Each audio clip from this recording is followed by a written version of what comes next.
Every day, something invisible shapes our decisions and thoughts, sometimes even pushing us to act against our best interests. Manipulation. Many of us believe we're too smart to fall for it, but manipulation can be subtle, sophisticated, and highly effective. Whether in personal relationships, workplace settings, advertising, or politics, dark psychology can influence our behavior in ways we don't always notice. But what exactly is dark psychology?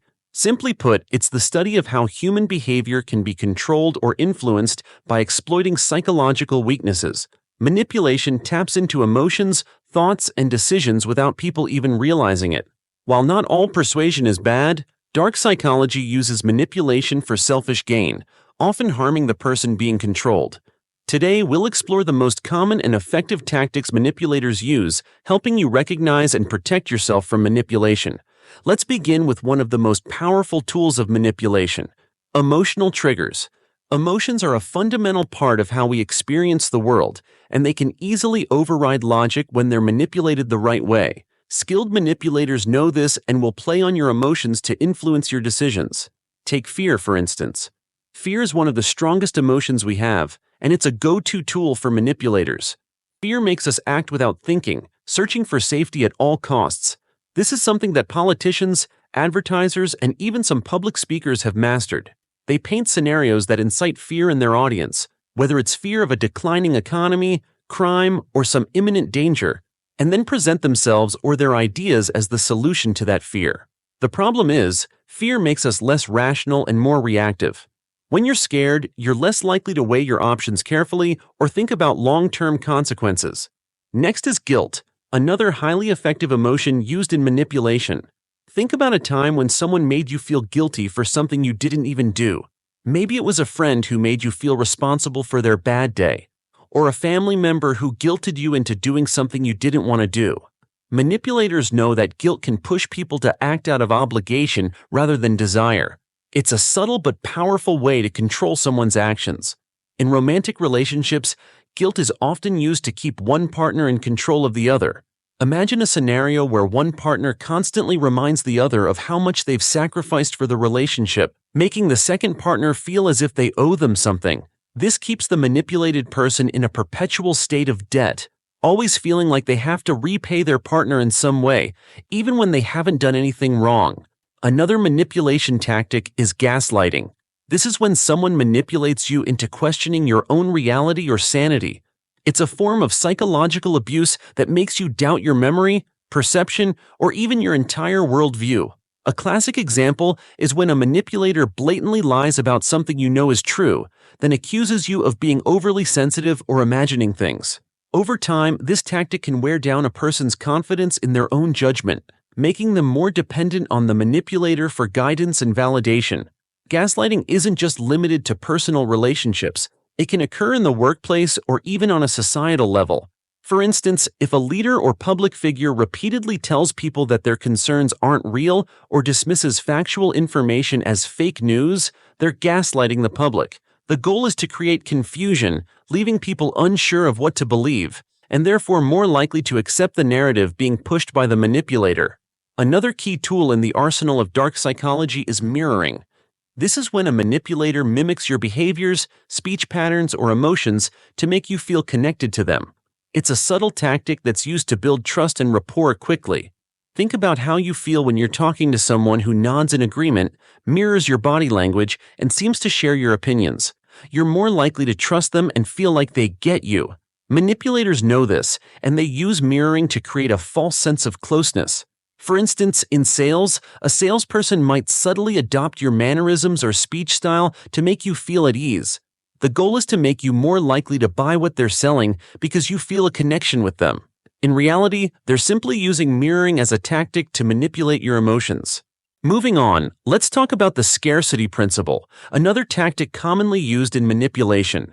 Scarcity is the idea that people are more likely to want something when they believe it's in limited supply. Marketers and salespeople use this all the time. How often have you seen phrases like limited time offer or only a few items left in advertisements?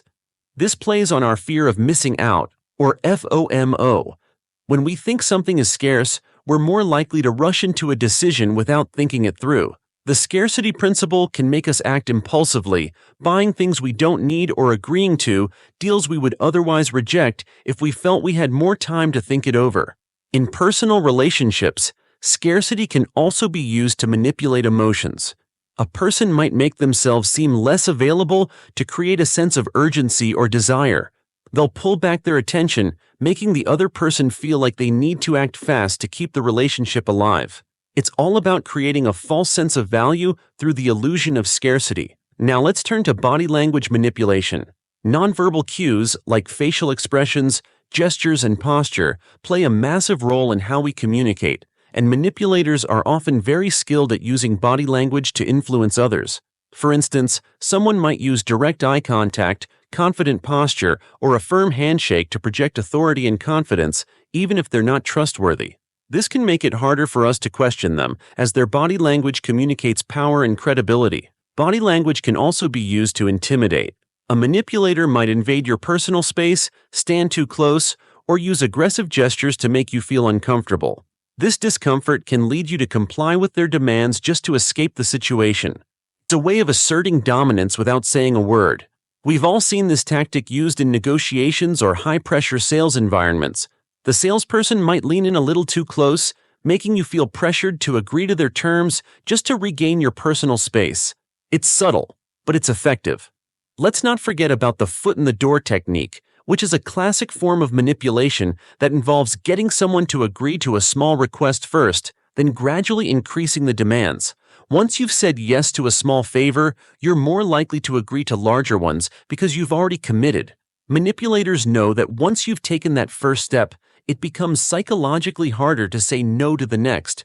For example, a coworker might ask you to help with a small task, and once you agree, they begin piling on more responsibilities. Before you know it, you're doing far more than you originally signed up for, but it feels difficult to refuse because you've already agreed to help. Manipulation also extends to the halo effect, a cognitive bias where our overall impression of someone influences how we feel and think about their character. If someone is physically attractive or charming, we tend to assume they are also intelligent, trustworthy, or kind, even if there's no evidence to support this.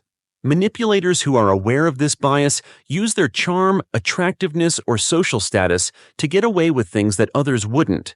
They rely on the halo effect to smooth over their manipulative behavior, making it harder for others to recognize their true intentions. So how can we protect ourselves from these tactics? The first step is awareness.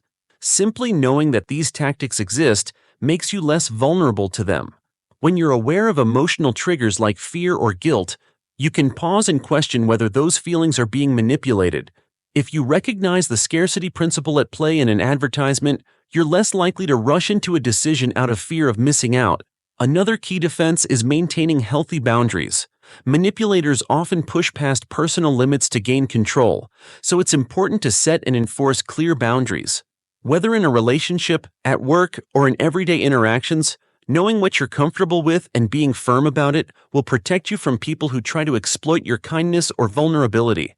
Finally, trust your instincts. If something feels off, it probably is.